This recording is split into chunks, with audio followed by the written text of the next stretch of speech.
Query, is there someone that you need killed, Master? Statement. Ah, more questions. Wonderful.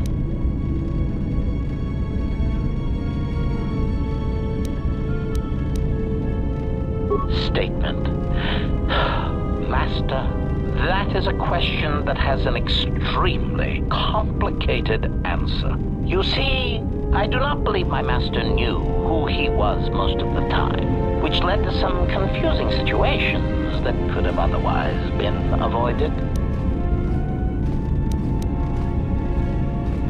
Clarification. Suffice to say that my master had his ups and downs, and in my opinion, traveled from a high point in his life to a low point, and then back again to his true potential.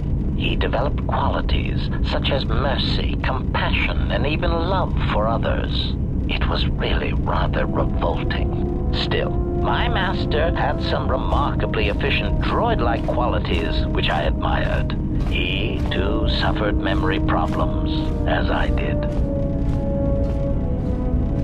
Statement. Oh, yes, Master.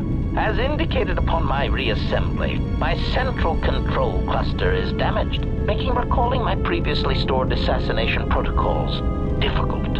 I hope that over time I shall eventually reach the status and skill I possessed before I was damaged. Recollection. The last thing I remember is having my core wiped from the last 5 years. I believe my master was responsible. Answer. Even with my memory impairment, I recall that my master was about to embark on a dangerous journey. Conjecture. I believe there was something about my master's destination that he did not wish me to know. Answer. I am somewhat disappointed that my master did not choose to take me along, of course. Wherever my master traveled, destruction and death were assured. Speculation, but I suspect I was not the only one left behind. So there is some satisfaction that the disrespect was spread through the rest of his whiny, simpering meatbag allies. Statement. Oh, yes. My master had quite the collection of tortured individuals that seemed unable to confront their basic personality conflicts. Let me cite some specific examples. Mockery. Oh, Master! I do not trust you! I cannot trust you or anyone ever again! Mockery. Oh, Master, I love you, but I hate all you stand for. But I think we should go press our slimy, mucus-covered lips together in the cargo hold. Conclusion. Such pheromone-driven human responses never cease to decrease the charge in my capacitors, and make me wish I could press a blaster pistol to my behavior core and pull the trigger. I am pleased that this does not seem to be the case with your current entourage.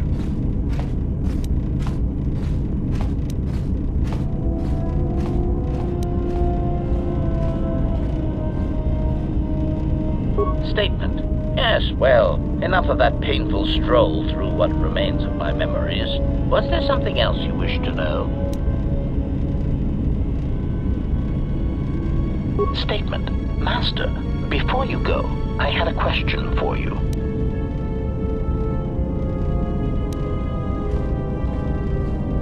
Query. I must express some degree of confusion concerning your actions. You are the one who followed Revan in the Mandalorian Wars, are you not? Observation. Well, Master, I was not at Malachor 5 during your near-genocidal reaction to the Mandalorian threat, but I feel that I may have been constructed as a result of that. Observation.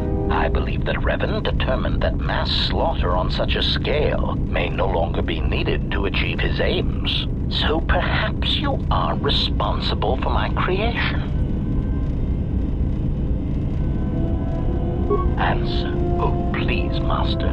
Even as a metaphor, that idea is repugnant. You are a gland-driven meatbag, while I am of superior droid construction. Clarification. I meant that I was built as a result of the need for a selective killing machine, rather than a crude mass slaughter war droid.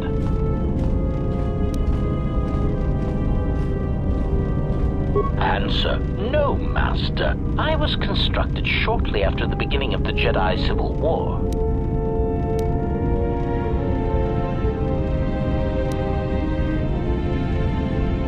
Answer: oh, Master, please use your imagination. I am an illegally constructed assassination droid designed to masquerade as a protocol droid until I reach my target.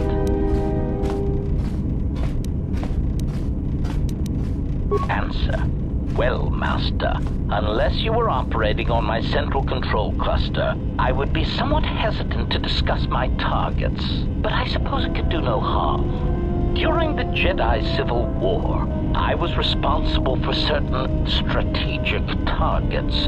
For some reason, Revan did not feel that the Republic presented much of a military threat. Aside, I am somewhat unclear as to why this was so, but Revan did have a certain biological instinct regarding such things, so I will simply say that there were probably reasons for such an assessment.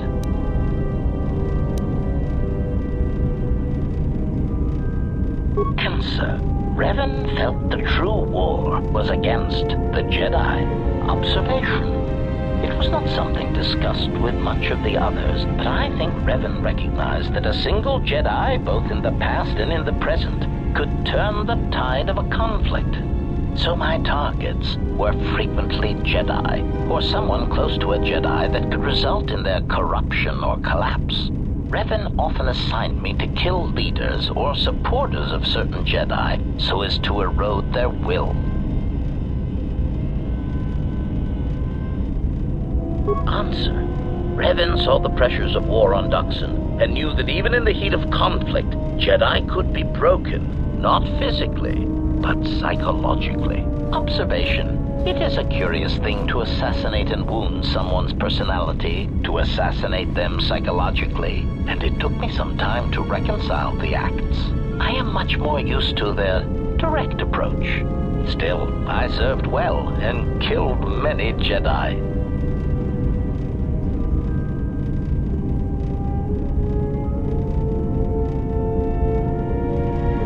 Observation: Master, that was the lesson of Malachor. Any Jedi involved in the systematic slaughter on such a scale cannot help but doubt and question themselves.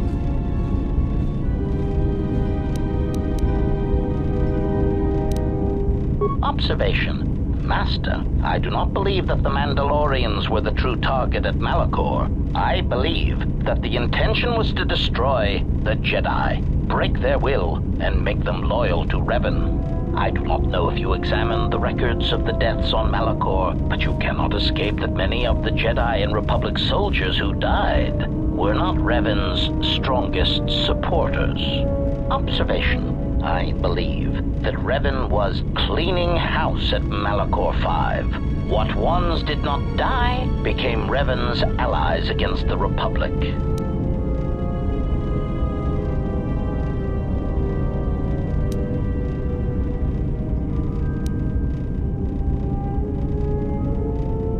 Answer: oh, yes, Master.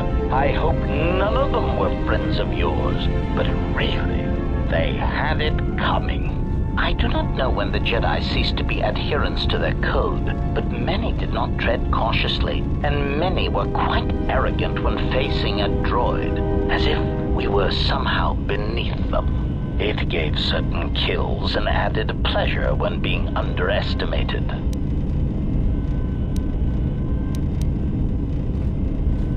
Cautionary: Master, don't take this the wrong way, but in my opinion, a blaster shot to the throat is often the best way of silencing Jedi hypocrisy.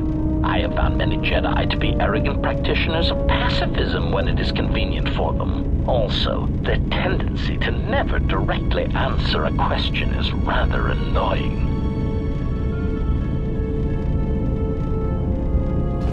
Statement: I do not have the exact counts, Master.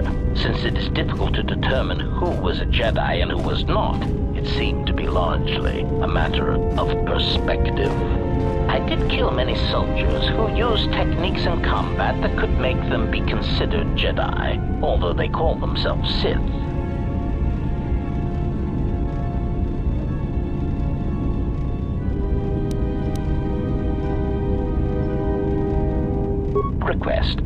request, Master. I would appreciate it if Jedi need to be killed, that you permit me to kill those annoying pseudo-pacifists for you. But if you are determined to do it yourself, then there are many techniques I would suggest. Recitation. First, weapon selection is critical. If I see one more idiot attacking a Jedi with a blaster pistol, then I'll kill them myself. Answer. Select grenades, sonic screamers, cluster rockets, and plasma charges. Mines are also effective, since many Jedi will run to meet you in hand-to-hand combat. Silly Jedi. Addendum. Gas attacks are effective if you can take the Jedi by surprise. Inhalation is less effective than ones that work on skin contact, as some Jedi seem to be able to hold their breath for long periods of time. Cautionary. Still, don't rely on it, since Jedi can fight off the effects. It just distracts them, leaving them open to another avenue of attack. Recitation. Do not forget to activate any energy shields you possess. Lightsabers, while powerful, have trouble penetrating most military-issue energy shields, provided they are energy shields and not those crude Mandalorian melee shields. Answer. Countering their other powers is more difficult. Confession. I do not fully understand their other abilities, but I do know that many of them require that the Jedi know that you are there and can see you. Thus, sniping and using cover are always advantageous. Evaluation. A technique that Revan used frequently was to attack a Jedi indirectly. This method only works if the Jedi is adhering to the self-destructive path of pacifism and sacrifice. Answer. Kill their allies or place them in jeopardy. Many Jedi will leave themselves exposed in order to protect another. That is why there are many less Jedi than there were a decade ago.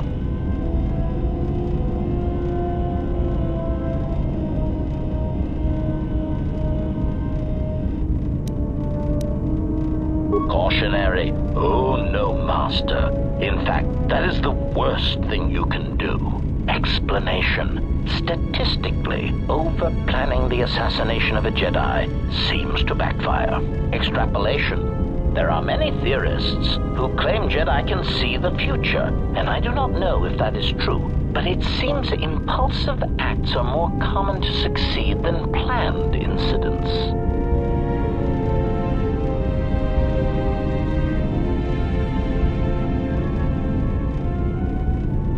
Jedi, like sand kivers, seem to sense trouble a few seconds before it happens. They are tricky little pests. Answer. No, Master. In addition to traps, mines, and orbital bombardment, Revan and the Sith often employed meatbag assassins for some Jedi skilled in the same techniques that I was trained in. Strangely enough, Revan believed that meatbags that did not use or believe in the Force were especially important, since in many respects, they were more difficult for Jedi to detect.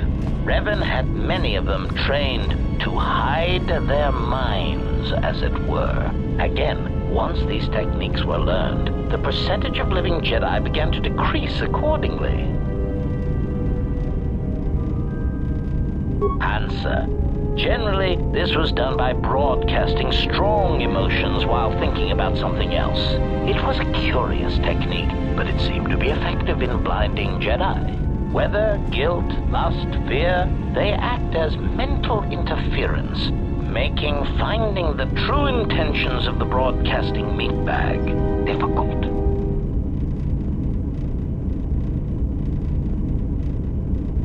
Answer.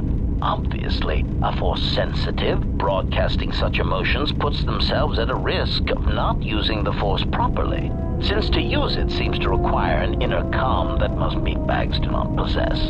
As much as the Jedi could not use such a technique, the Sith Lords cannot use it for much the same reasons. Such passions as guilt, lust, and fear are really strengths to the Sith code. Statement. The Master felt it was ironic that only people who had experienced such passions could harm Jedi in such a way that to kill Jedi, you had to be a human being. Revan found that quite amusing. Answer. The odds of me being forced to use such techniques against you has decreased, Master. There are some methods I could describe if you wish. Statement. Overwhelming odds is also a good tactic, Master. There are few Jedi that can long hold their ground against 100 attackers all firing at once, or being turned on by their own troops. But the most effective weapon against Jedi seems to be the erosion of the spirit.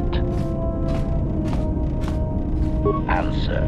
Revan claimed that psychological warfare against Jedi was important because much of their power comes from their state of mind, their connection to this religion called the Force. Revan said that many Jedi have the capability to form connections to life around them, although few of them realize the extent to which this is possible. Recollection. I believe my master speculated that many Jedi did not fully form such connections because of their discipline, because they never opened their lives to the passions around them. I believe Revan termed it that one would need to be a human being to develop such connections.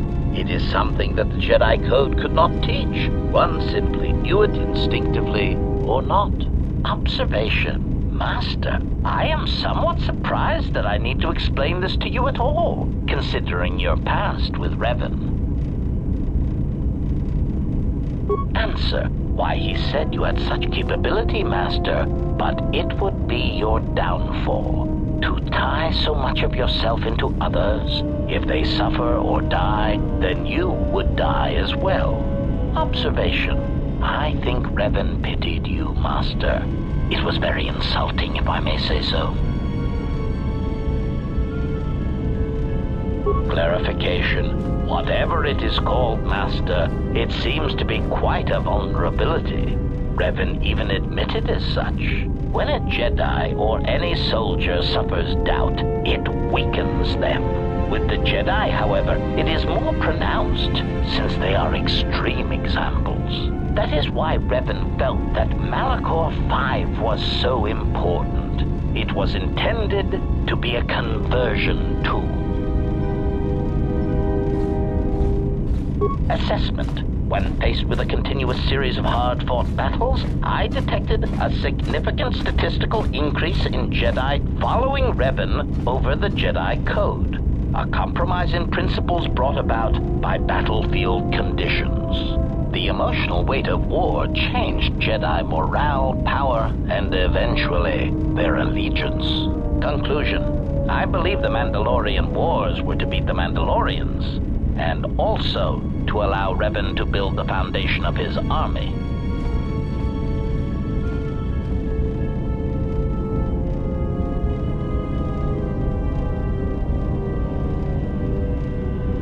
But I am surprised you have not already arrived at this conclusion. Surely the loss of your troops and the Jedi who served under you at Malachor 5 had a detrimental effect upon you and your ties to the Force, and I suspect your desire to be around others ever again.